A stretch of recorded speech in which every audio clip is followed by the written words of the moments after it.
Boa tarde, nobres colegas. Acho que eu pouco mais prática, né, pela minha formação, então eu vou tentar colocar todas as discussões que nós tivemos no nosso grupo. Já ressalto para vocês que foram discussões bem interessantes e percebe que as angústias, né, os anseios, né, as dúvidas que nós temos, elas perpassam o que vocês já falaram aí em outras apresentações, né. O trecho que nós escolhemos do Lucchesi é algo para a gente, né, para o nosso dia a dia. É um trecho interessante que eu sempre coloco, né, no meu dia a dia de sala de aula. Se eu quero resultados diferentes, eu tenho que fazer novas formas, né? E é isso que ele coloca. Para termos resultados novos no processo de ensino-aprendizagem em nossas escolas, são necessários hábitos novos. E estes, por sua vez, exigem novas aprendizagens, como também novas condições de exercitá-los. Eu não sei vocês, mas mudança dói. E dói muito, né? É um trabalho gigantesco, porque se nós acompanharmos a nossa formação, e é o que o Lucchesi ressalta muito, nós fomos moldados numas caixinhas, né? E agora nós temos que pensar fora dessa caixinha. E esse processo dói, gera briga, gera intriga, né? A professora ressaltou a nova matriz por competência. Nós da administração começamos um pouco esse negócio, não sei, eu falo um pouco porque a gente não sabe até onde a gente conseguiu chegar ainda, né? Porque é um processo de reconstrução, construção de novo, e isso gera uma angústia, né? Porque a gente sabe que tem que fazer, mas a gente não consegue entender o como direito, porque nós fomos moldados de uma forma e temos que entregar a aprendizagem agora de outra forma. Então, esse repensar, refazer, reavaliar a nossa forma é muito complexo, né? E é isso que o trecho do Lucchesi nos traz. Se queremos resultados diferentes, temos que fazer diferente. E aí,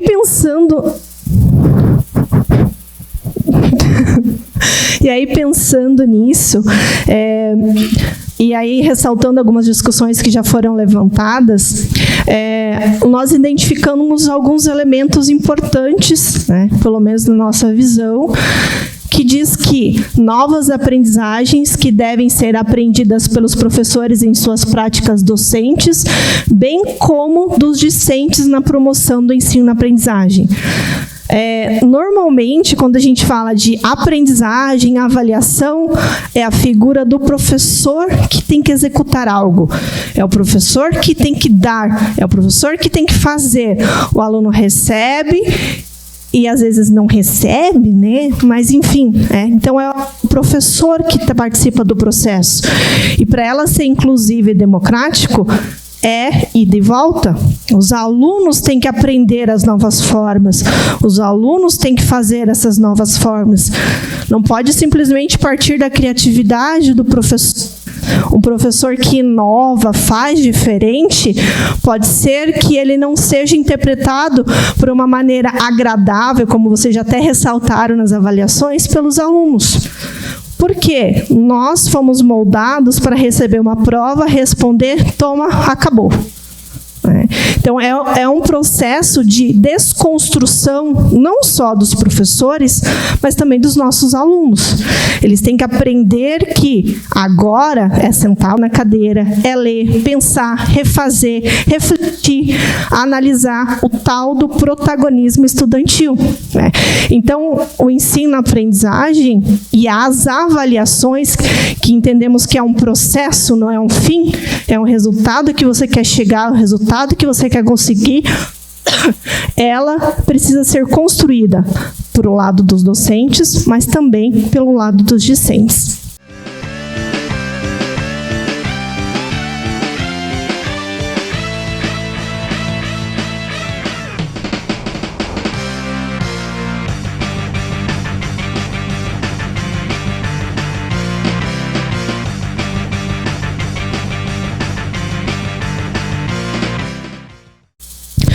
também precisa de novas condições oriundas de várias vertentes, pessoais, estruturais, curriculares, burocráticas, tecnológicas e ambientais.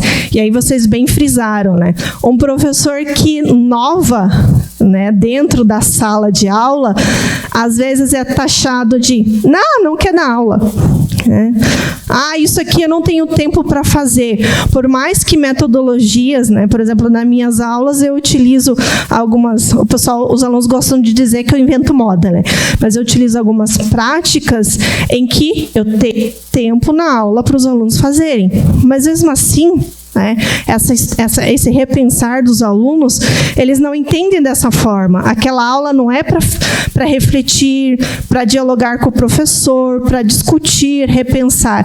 É aula que eu não tenho que fazer nada. Né? O professor deu para fazer, não preciso fazer agora.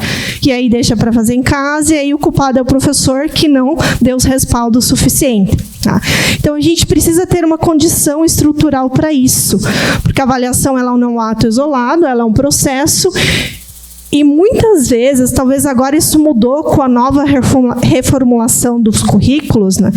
Muitas vezes o professor que inovava, que fazia o diferente, ele não tinha um respaldo. E aí, infelizmente, né, querendo ou não, a gente tem lá a avaliação de docente pelo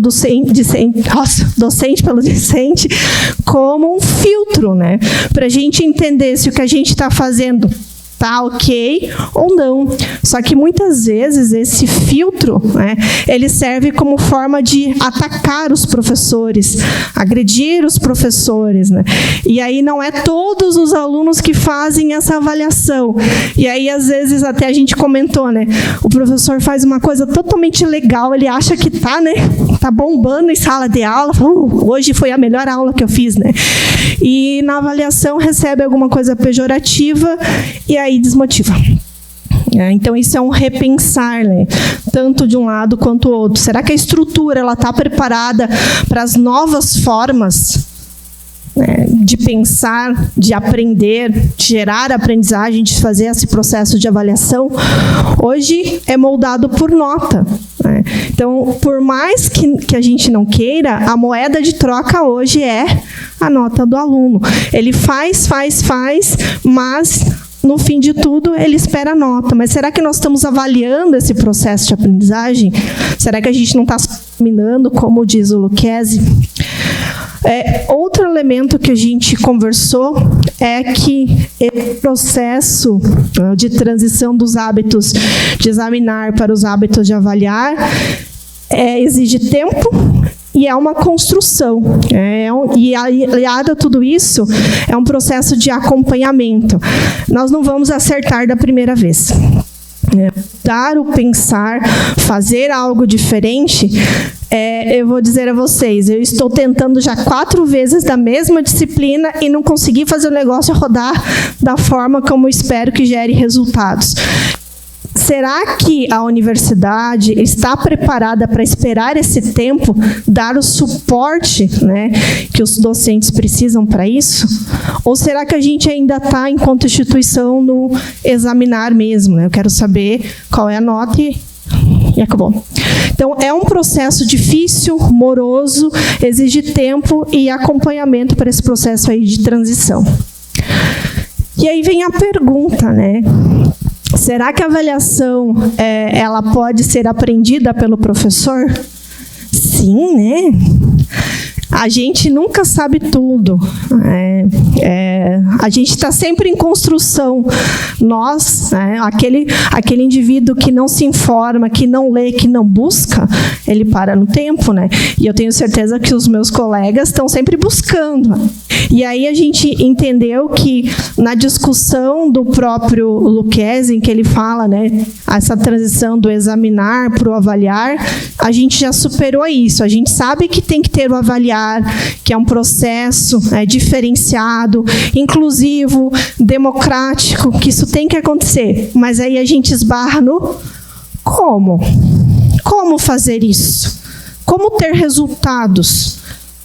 Normalmente as discussões são feitas em cima do tem que fazer, tem que mudar, tem que...